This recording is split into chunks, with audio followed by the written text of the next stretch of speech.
Mataas ang tingin mo sa sarili mo, Trim. Kung gano'n ka kagaling, bakit hindi ka nakapusli palabas ng kulungan?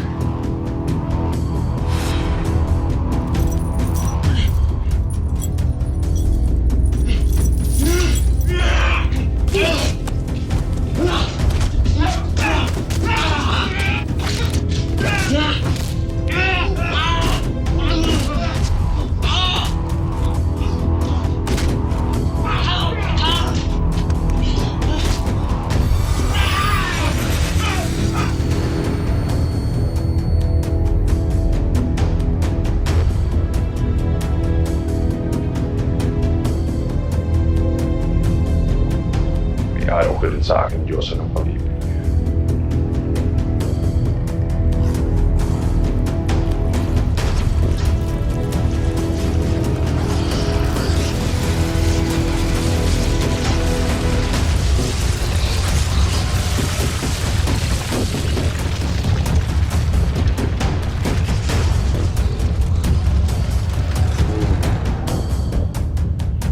Anong masamang hangin nagpadala sa iyo dito, Diyos ng panlilinlang?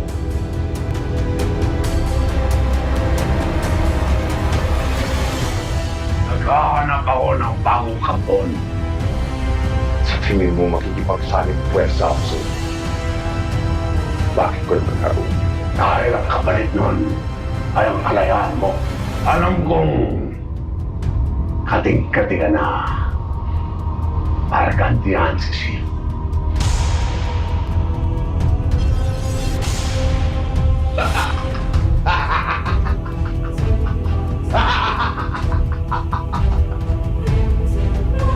Kalayaan ko lang ang utang ko sa'yo.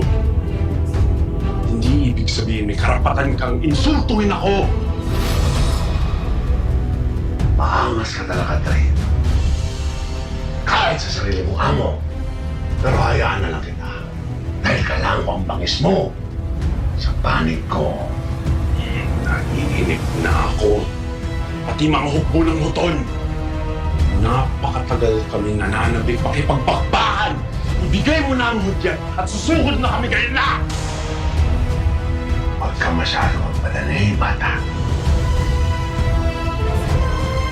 Hindi ba ito ang tamang panahon para umatake? Ngayon ang tamang pagkakataon. Kung kailan silang kampante. Kung kailan akala na patay ka na at wala na si Modi. Walang kamalay-malay ang mga taga-Midgard. Kasi nakakubli kami sa anyo at itsura nila.